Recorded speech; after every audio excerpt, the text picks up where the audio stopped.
Roll call. Chair Goss, Present. Commissioner Waters, Present. Commissioner Sarkeesian, Present. Commissioner Swap, Here. Vice Chair Blair, Commissioner Quinn, and Commissioner Noble are excused. We have a quorum. Thank you. Let's stand for the Pledge of Allegiance. I pledge allegiance to the flag of the United States of America and to the republic for which it stands, one nation, under God, indivisible, with liberty and justice for all. Thank you. You may be seated. Our first order of business is the approval of minutes from the Planning and Zoning Commission of May 9th of 2023. Do I have a motion? I move to approve the minutes from the last meeting in May. No, wouldn't have been May. Oh, is it wrong in here? It would have been April. We didn't have a meeting in May, right? Is it right, Unica, or can you check for us?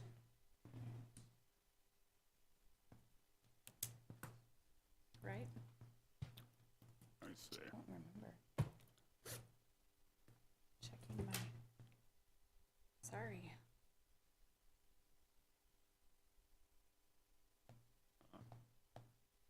Passover.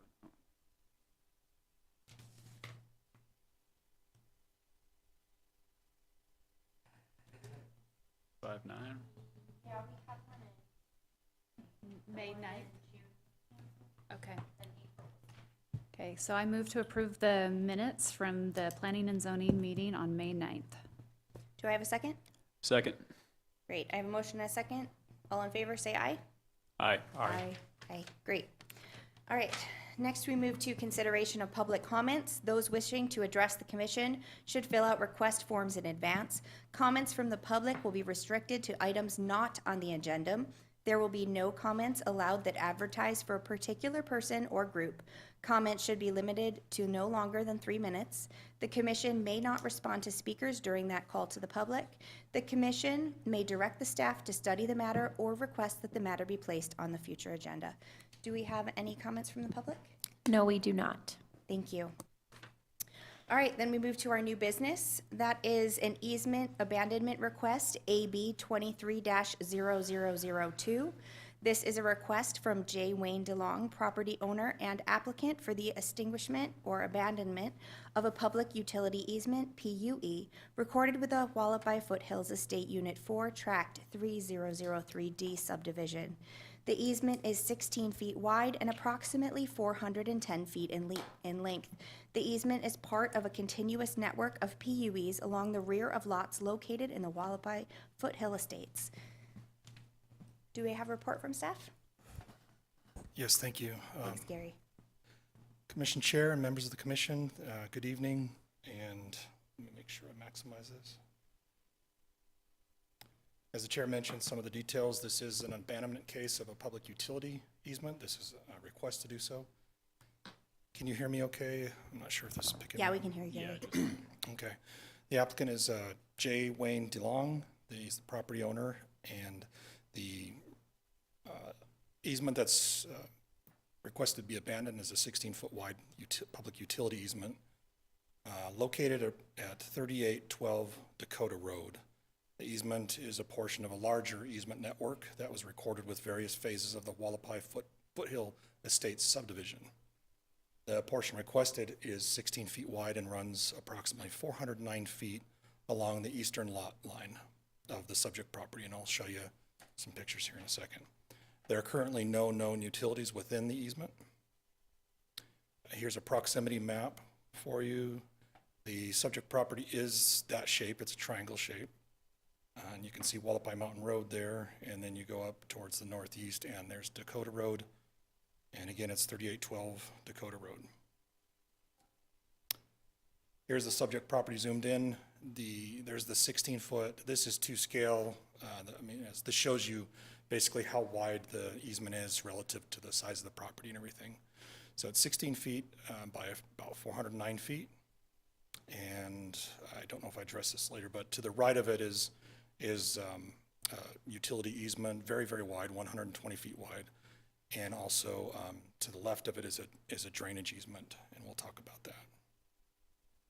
So it's kind of an island by itself, in a sense. Here's the recorded plat, a snapshot or a screenshot of it. The easement, again, the size and dimensions, and that is Lot 1. So you can see the subject property is about 230 feet wide at Dakota Road, and then between 400 and 470 feet. So it's a fairly good-sized lot. I'm sorry, that shows you not only the easement, but then if you look to Lot 2, you'll start to see that same 16-foot wide type of easement along the rear of other properties. Here's the easement network. Now, there are other easements in that subdivision. This is just to show you that the easement, the subject easement, is part of that generally north-south easement network, with some break off there just south and east or west of the property, adjusting to that drainage area. But generally, it's a straight shot from Cheyenne to Southern. And I think I measured it at approximately a mile. I think that's the distance, about 5,000 something feet. The existing use is there's currently a single-family home being constructed on the property, which the aerial photo did not show that. The surrounding land use and zoning, the surrounding land use is a single-family subdivision in all directions. As I mentioned, to the east is that 120-foot wide transmission line corridor, which is actually land dedicated to the city, but it has a old citizen utility easement in place. There's also a parcel on the south and west sides of the property which are dedicated to the city for drainage and overhead type utility crossings. The projected land use for the area is rural density residential RDR, which the current zoning is consistent with that. The public utility easement was granted to the city in 1994 with the recording of the Wallaby Foothill Estates subdivision, and that was tract 3003D. Physical characteristics of the property: the area of the easement is generally is the higher point of the property, if I can call it that. It's the property generally slopes to the north and west, and then with a slope of about 9%, and then it gets pretty steep on the west and south side. Again, there are no known utilities in the easement. As far as transportation, the utility easement abuts and runs perpendicular to Dakota Road, which we saw that. The Dakota Road has 25 feet of asphalt with no sidewalks on either side of the road. And there are 2 travel lanes, 1 in each direction, and the right-of-way is 70 feet. Here's a picture of the subject property looking south. That's the new home being built. And this was probably taken about 15 days or so ago. And the yellow dashed line is trying to show you generally where that 16-foot wide easement is. You can see those large utility lines in the utility corridor on the left side here. I can come back to the screen if you need me to, just let me know. This is generally to show you looking across the street from the subject property, so their neighbor. This is also a single-family home. They, when they constructed their home and their wall, they decided to build entirely outside of the easement. So that wall on their side there, on their east side, that's not the end of their property. That's actually where the easement starts. So they built the wall up to the easement and then have the 16-foot wide left of their property. So they just basically left it as open area. And, and I should mention that the zoning there does require a 20-foot wide setback for structures. Now, for notification of this hearing, we did so by posting the site on June 22nd and then published in the Kingman Miter on October 25th. That was June 25th, my apologies. The property owners were notified within 300 feet on it was mailed out on June 22nd, and thus far no comments have been received. Department and agency comments. This got a little interesting, but there appeared to be no final objections to the proceeding, our proceeding with the abandonment of the easement, despite some early concerns. There were, when we send out these applications, we send them out to different agencies, and we get feedback, and sometimes they're not entirely sure what area we're talking about, even though we send everything, details and the location and everything. There was some confusion, and I wanted to double check with a couple agencies, but I think it was, and I have it in the staff report.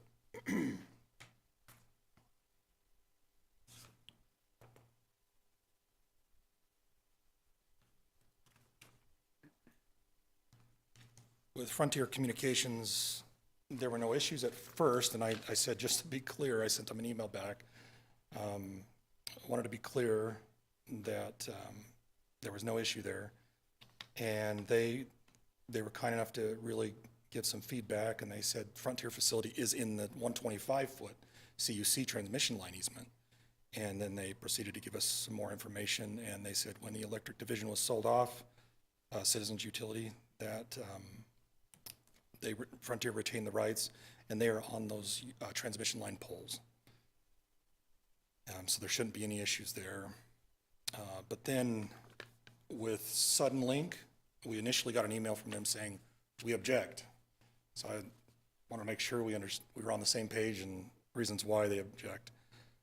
And so I emailed them back and said that we have sent, because they said we're on this, we have services within the easement on Unisource pole lines, which to me sounded like the transmission lines. So we emailed back and forth, and ultimately Optimum did say, I don't know which side of the easement we are actually in. We are currently on Unisource electric poles, which there are no poles in the subject easement. So they just said if Unisource Electric agrees, then we would automatically agree as we are in place via a joint use agreement. So like I said, ultimately there were no objections to that. The city engineer did say no objection as well, but that we should reach out to other utility companies, which we did. And so there should be no issues there, and we did, the city engineer also confirmed that there were no city utility infrastructure in that easement. This is the street and sidewalks development rules and regulations, and it basically establishes the rules for vacating rights of way or vacating easements, and so that's just the standard language there. The subject easement is eligible for vacation because it no longer, well, it has no utilities and is not, according to the city engineer, necessarily needed at this time or anticipated. The only process consideration that, as I was processing this and preparing the staff report, we have some experience with abandonment and vacation easement requests, have done so in the past. And this kind of raised a flag for me because we should be considering whether or not these sections of PUE networks should be abandoned in a piecemeal approach rather than a whole comprehensive swipe. This happened in the Rancho Santa Fe. We abandoned a walkway a year or so ago. And actually while we were out there, I was with the city engineer and we were kind of looking at drainage in the area. A neighbor came up to us and saw the sign that was posted or wanted to know what was going on. And we told them, oh, they're requested to abandon this portion of the walkway. Well, it's a walkway between two streets, but the request was only for that half, which doesn't make sense because then you have a walkway that ends if it gets abandoned. And so we talked to that neighbor and they said, oh, we want to do one. Well, it was already too late for them because the public hearing was underway or going to be. So we said, well, if you want to, you'll have to apply at another date, which they did, and they also got approved. So both sections were approved for abandonment, but it should have been done that way in the first place, neighbors talking and saying this doesn't make sense if we just abandon one section. So it was not a waste of time, but it was added time for staff, for planning and zoning, for city council, and of course the applicants, they had to pay two separate fees. So that was a recent example. And then also recently we've had a citizen come in just a couple days ago and they wanted to do a public utility easement / ingress egress easement on their property. They wanted to abandon it, and he has his money, has the application, he just has to get it notarized and all this. Well, I talked to him and I said, well, that easement's also on your neighbor's property. You know, so it's an easement split between you two. I said, we need to really do this at one time. And he was worried that it's gonna cost, they're not gonna wanna join because it's gonna cost them $600. And I said, no, it's under one application and it would be one fee but it would be done the right time, the right thing to do. And if it's not needed anymore, then they would be abandoned and it would make sense for the future. So he left and then came back, I don't know, a half an hour or so, or an hour later, or whatever it was, and said, hey, I talked to my neighbor. And they want to do that. They want to abandon it as well, and they're going to join in on this and get their section notarized, and it'll be done the right way. So that's just an example of recent trying to encourage people to do it, non-piecemeal approach. So with this, the concern is that piecemeal approach. If one section of that easement is taken out, well, then that interrupts the whole flow of that easement if it's ever to be used. And I can't say whether or not it will be used, but that's what they record on plats for, is for future or current use. So if it's no longer needed, then that would suggest possibly that whole easement network might not be needed. So with that, though, staff still recommends either approval of the request or denial of the abandonment, and this would be a recommendation from the commission to the council, who would ultimately decide if the easement should be abandoned. So of course, one recommended motion would be to approve the abandonment as proposed, or number two would be to deny the abandonment, and that a more comprehensive request involving additional property owners should have been undertaken to avoid removing interconnected sections of an easement network. With that, I'll stand for questions, and then I'd also remind you, I think the applicant may be here, so they can answer also questions that you may have them too. Great, thank you, Gary. Thank you. Does anyone have questions for Gary? I'll start off, I do. Is there a way to abandon the whole section, and then if people want to like buy it and take it on, they can do that? Or do you have to have people who are interested in having that land, like right off the bat before it's abandoned? Yeah, if you were to do the comprehensive approach, I didn't check to see if the city could initiate that. I suppose they could, but normally it would just be every property owner has to agree and sign on that they want their section abandoned. Okay, thank But you. I suppose the city could do it as well, do a initiated request. Because then we could just be done on our end, and if people want it, they could take it. Yeah, but yeah, that would have to be Okay, thanks. that's. Chair Goss, Gary, why was this easement created if currently they're placing the power poles on the adjacent easement, which is transmission line? Like, so the plan was that this was gonna be the main power for these structures adjacent to this, right? But then at some point, there was a decision made to put it just on the transmission tower easement. Is that the history of it, or? I have some of the easement history written down. I can go grab it, but essentially that 125 easement was originally it was an easement between the property owner, and then it evolved into where they just wanted to put it on their subdivision. It's for the other tract in Wallapat Mountain Estate, Foothill Estates, as just a tract or a parcel to dedicate as part of the subdivision to the city. Well, the old easement that the Citizens Utility Commission had, it followed through with that. So it's awkward because the corridor was dedicated to the city, but there's also an easement on top of that corridor. Yeah. So now, as you saw in here, there's an agreement in place for so-and-so to have lines on those poles. And how that happens, rather than that 16-foot wide easement, that's, I guess, just a business decision on those agencies. But I can say that the specific language of each easement may have limited some things that may go in that 125 easement. So I can go grab that for you if you want. Well, it's okay, Gary. Just what I'm wondering is, would it make sense for the utilities to use the more narrow easement and give up the broader one if that was going to support the neighborhood to begin with? You know, it seems like that would be an bigger intrusion on the neighborhood's land if they want to use that for their homes and things. So that may actually lend to that discussion that you might want to have with the broader neighborhood to figure out what to do with these things. I don't know what the precedent is for taking power poles or utility poles that are on an easement, moving it to another. It's probably a lot of work and money, but I mean, that's a lot of land that's tied up. Even this one little strip, it comes out to what, an acre, I think? No, the parcel itself is. Oh, the parcel's Yeah. an acre, okay, I stand corrected. So, the other thing too is what is this easement doing to the owner that's petitioning? Is it you just can't build on it at all, or? Yeah, that's a good question. In the application material, they suggested that they couldn't, of course, build a home there because they already have a 20-foot setback on that side. So that 16-foot easement is not unaffected by that. But walls and such are affected by it. So I believe they want to build their wall in that area, and to do so, they want that vacated for that. Understood, okay.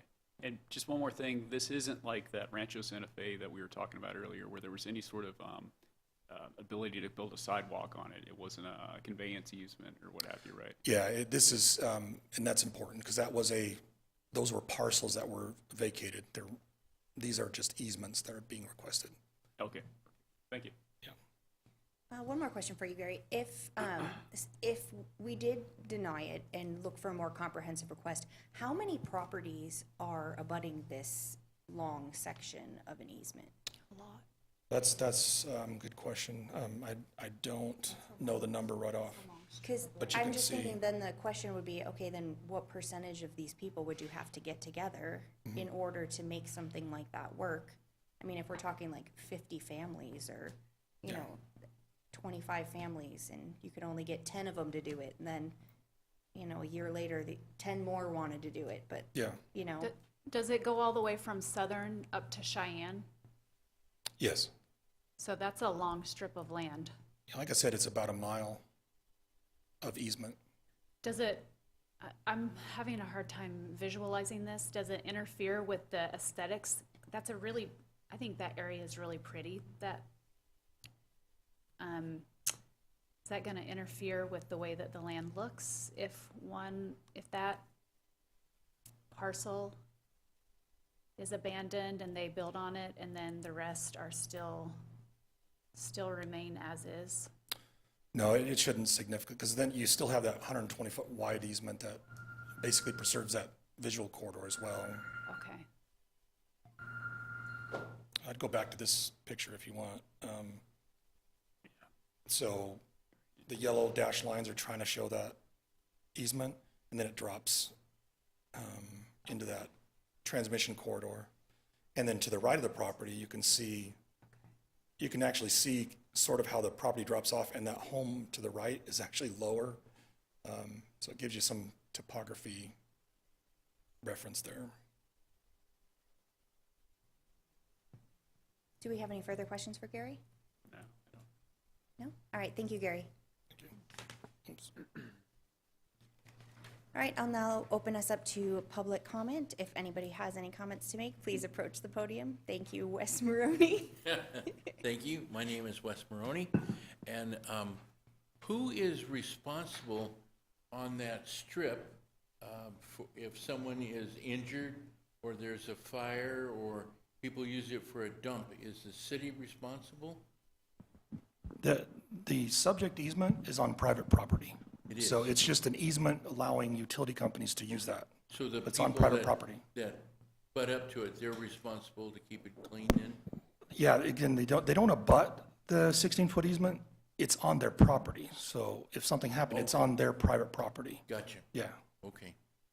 I say get rid of it from your point of view and just let them put up fences or walls or whatever, and that way it'll look a lot nicer than what it currently, I live in that general area and see it, and I think it would be helpful for the city not to have their claws in it and let the people worry about it. I'd say get rid of the whole thing, but that's just the public's point of view. Thank you very much. Thank you, Wes.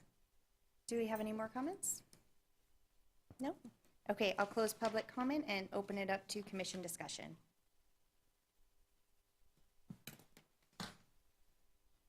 So I guess just from my perspective, it looks like there's a lot of homes. I think denying it and waiting for everybody to get together is a lot of work. I could see in the future, if it was going to start a trickle effect of everybody in the neighborhood wanting to do the same thing, then grouping them all together. If it were to become that kind of thing. I don't think just because you approve one on a one-off case, it necessarily means you have to do the same thing again. But it seems like a lot to ask. They had one person to get everybody together, in my opinion. Yeah, Chair Goss, I kind of agree. It'd be a death by committee type scenario where you'd probably never go anywhere. And it seems like there's an adjacent easement which is going to fulfill all the, everything this easement will do. There's also the drainage easement right there, which will provide a buffer. So I don't really see a problem with getting rid of it. Do we have any further discussion? I'm leaning toward approval. Okay. My only concern was the drainage issue there. Did anybody look at that, Gary? Chair, Commissioner, what? I had a question about the drainage on that property. Did you say it was a 9% slope into the easement? No. Sorry if I confused that. Yeah. The property generally slopes at 9% towards the west and south. The easement is actually somewhat flat. It starts to go downhill a little bit as you go north. South, sorry. And then it drops precipitously on the very west end of the property. But the easement would have no effect on drainage at all. Okay. Thank you. That's all I had. Okay. Well, if we have no more discussion, do we want to make a motion?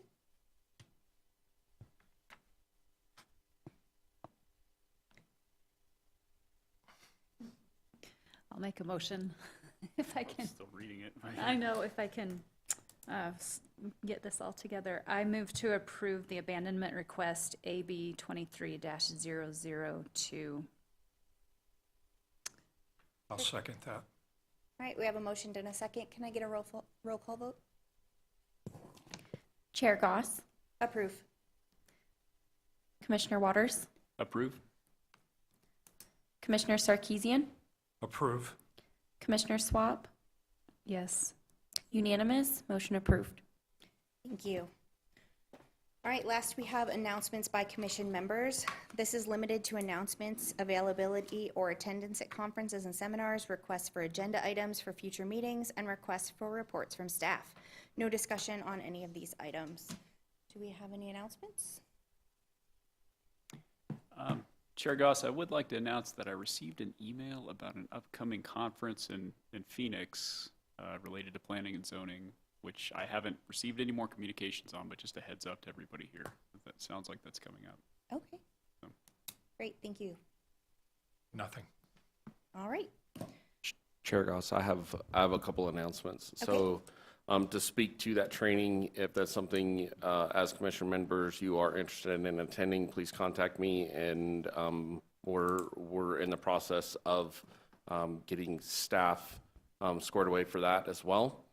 So if you are interested, please let me know, and we can make those arrangements for you as well. And then I'd also like to introduce you guys to our new planner. This is Rosa Garcia. She comes with some experience here in Mojave County, as well as some larger city in the San Francisco Bay Area experience. And so far to a point, she's actually been a very big benefit to us with, Rich leaving. So we look forward to moving forward in the process. And anyway, here she is. Say hi. Welcome aboard. Well, And- welcome to the group. All right, well, I guess if that's it, then we have motion adjourned.